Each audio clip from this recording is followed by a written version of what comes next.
Bismillahirrahmanirrahim. Saudara-saudari sekalian, 56 tahun bukanlah waktu yang pendek.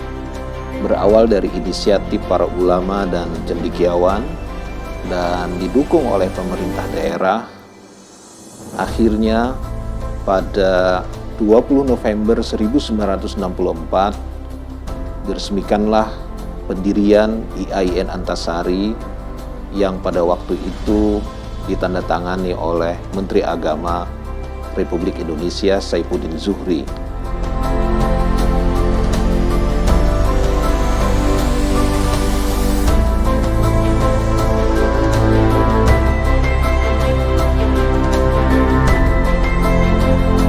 Selama rentang waktu lebih dari setengah abad itu, ribuan sarjana telah dicetak dan lahir dari kampus ini. Berbagai pencapaian dan prestasi telah diraih, dan itu berkat kerja keras dan kerjasama semua pihak, baik itu sivitas akademika ataupun masyarakat serta dukungan pemerintah.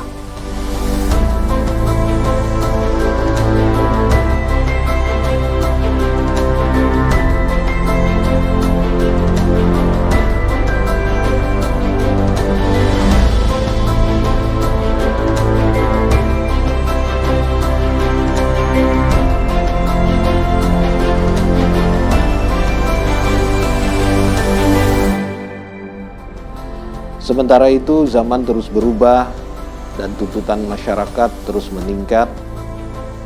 IAIN Antasari terus berbenah dan akhirnya pada tanggal 3 April 2017 beralih status menjadi UIN Antasari, Universitas Islam Negeri Antasari, dalam rangka meletakkan fondasi bagi UIN Antasari yang baru berdiri pada 2017.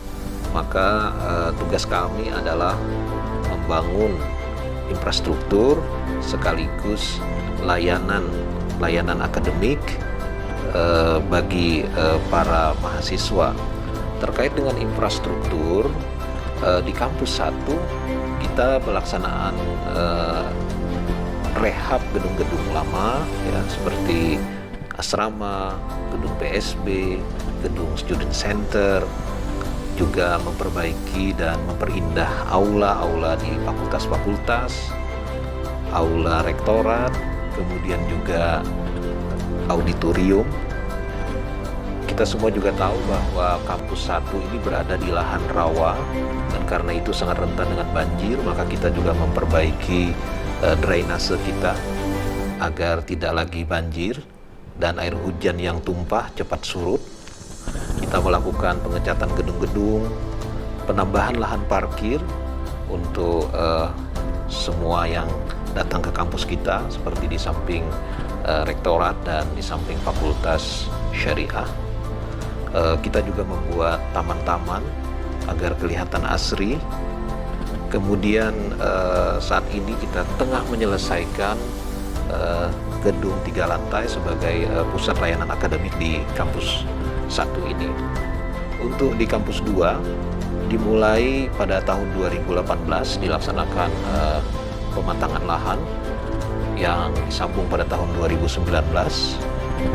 Kemudian kita juga pada saat yang sama mengurus sertifikasi tanah di lahan kampus 2 itu, dan alhamdulillah berhasil. Lalu pada tahun 2020 ini kita tengah membangun gedung-gedung yang cukup megah mulai tahun 2020 sampai tahun 2022. Jadi kita membangun, ada aula pertemuan besar, ada perkantoran, ada juga laboratorium terpadu, ada perpustakaan baru, ada masjid, dan tentu ada ruang-ruang perkuliahan yang modern untuk fakultas-fakultas. Sedangkan di bidang akademik, pembelajaran dan penelitian, kita melakukan pembaruan kurikulum dan pedoman akademik baik di tingkat universitas ataupun pasca sarjana dan fakultas. Kita juga meningkatkan akreditasi jurnal-jurnal akademik kita yang semula belum ada yang masuk satupun di Sinta, saat ini alhamdulillah sudah puluhan yang masuk di Sinta dan sudah ada yang sampai ke Sinta 2. Saat ini akreditasi UIN berdasarkan 7 standar Ban PT adalah B. Namun kita sudah juga mengajukan akreditasi institusi dengan standar Ban PT terbaru, yaitu 9 kriteria. Nah, harapan kita nanti kalau sudah divisitasi, kita bisa paling kurang bisa mendapatkan predikat baik sekali, insya Allah. Kita juga telah akreditasi program-program studi yang belum terakreditasi, dan juga berusaha meningkatkan peringkat akreditasi prodi-prodi yang sudah ada. Selain itu, kita mewajibkan semua mahasiswa baru untuk ikut kegiatan asrama selama 2 bulan. Di asrama ini diberikan wawasan pengetahuan keagamaan, nilai-nilai keagamaan, juga wawasan kebangsaan, Islam yang moderat, sekaligus praktek amal ibadah keseharian. Selain itu, di asrama juga diberikan motivasi dan orientasi bagi para mahasiswa agar dia bisa merencanakan dan memperjuangkan cita-citanya agar berhasil dalam perkuliahannya selama di kampus ini. Nah, untuk itu ada program namanya Sitting Goal Training dan Success Story yang alhamdulillah cukup diminati oleh para mahasiswa kita. Kita juga memiliki unit pengembangan karir dan kewirausahaan yang secara intensif mendampingi para mahasiswa dan alumni. Unit ini berusaha untuk memberikan pelatihan-pelatihan kompetensi profesi, pembinaan bakat dan minat, bursa kerja, bursa kewirausahaan, serta konseling atau coaching untuk kewirausahaan para mahasiswa. Untuk kedepannya, kita akan memberikan psikotes kepada para mahasiswa untuk pemetaan potensi bakat minatnya, kepribadiannya, dan juga akhlaknya. Dan ini akan menjadi bahan bagi dosen penasehat, prodi, dan Ma'had Al-Jami'ah untuk mengarahkan dan mendorong para mahasiswa untuk mencapai keberhasilannya di dalam studi di kampus ini. Nah, selain itu, dari 4 filosofi keilmuan UIN Antasari, yaitu integrasi ilmu-ilmu keislaman dan ilmu modern, integrasi Islam dan kebangsaan, berbasis lokal dan berwawasan global, maka yang kita tonjolkan sebagai ciri khas itu adalah berbasis lokal, berwawasan global. Kita melihat yang lokal dalam konteks global dan sebaliknya. Karena itu, pengkajian terhadap khazanah budaya lokal, khususnya keislaman masyarakat Banjar, terus kita galakkan. Di akhir tahun ini, insya Allah, kita akan meluncurkan edisi revisi terjemahan Al-Quran ke bahasa Banjar, lengkap dengan ornamen khas dari masyarakat Banjar ini yang dibuat oleh kawan-kawan dari Sanggar Kaligrafi Al-Banjari UIN Antasari.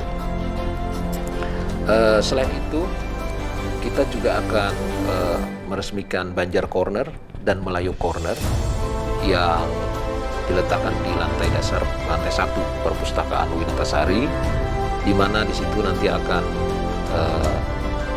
diletakkan hasil-hasil penelitian yang telah dipublikasi dan yang belum dipublikasi, manuskrip-manuskrip yang selama ini terserak-serak kita kumpulkan, yang dikarang oleh para ulama kita, baik ulama Banjar ataupun ulama Melayu, dan juga kajian-kajian kebudayaan yang berkembang di masa sekarang yaitu masa kontemporer. Kemudian terkait dengan tata kelola, kita UIN Antasari pada tahun 2017 akhir diberikan penghargaan, dapat penghargaan dari Kemenpan RB dan KPK sebagai satu-satunya perguruan tinggi keagamaan Islam negeri yang mendapatkan predikat wilayah bebas dari korupsi atau WBK. Ini tentu adalah amanat yang besar agar kita terus bisa menjaga kampus ini bebas dari korupsi, bebas dari pungutan liar, bebas dari penyelewengan keuangan. Karena itu kami berusaha agar tata kelola keuangan lebih baik. Misalnya kita sejak tahun 2018 mengusahakan dan memaksimalkan transaksi non tunai di kampus ini. Kita juga berusaha agar rekrutmen pegawai itu betul-betul transparan dan bersih. Kalau CPNS kan aturannya sudah jelas dan bagus, maka kita tambahkan regulasi mengenai rekrutmen tenaga honorer, juga rekrutmen dosen luar biasa, termasuk rekrutmen cleaning service di kampus kita. Itu kita kelola dengan lebih baik berdasarkan regulasi yang kita buat. Akhirnya kita juga mengelola kerjasama karena kita tidak mungkin berjalan sendiri. Kita harus bergandengan dengan yang lain. Kita bekerja sama dengan perguruan tinggi yang lain, baik di regional Kalimantan, di Indonesia, dan di luar negeri. Adapun kerjasama dengan luar negeri, selain yang merupakan anggota dari EIUA yang sudah saya sebutkan tadi, kita bekerja sama juga dengan Universitas Islam Madinah, Universitas Elektronik di Riyadh. Kita bekerja sama dengan National Cheng Kung University di Tainan, Taiwan, dan University of Newcastle di Australia dengan berbagai program yang bervariasi. Dan kami berharap semua kerjasama ini tidak hanya di atas kertas, tetapi memang benar-benar dilaksanakan sesuai dengan perjanjian yang telah disepakati. Akhirnya harus kita akui semua bahwa masih banyak cita-cita yang belum terwujud, masih banyak harapan yang belum tercapai. Namun pada saat ulang tahun atau Disnatalis yang ke-56 ini, sudah selayaknya kita semua bersyukur atas apa yang telah kita capai. Berterima kasih kepada semua pihak yang telah membantu kami. Bersyukur kepada Allah yang telah memberikan banyak karunia-Nya yang berlimpah kepada kita semua. Karena itu, saya ucapkan selamat Disnatalis ke-56. UIN Antasari unggul dalam keilmuan, berakhlak dalam kepribadian. Assalamualaikum warahmatullahi wabarakatuh. UIN Antasari Banjarmasin unggul dalam keilmuan, berakhlak dalam kepribadian.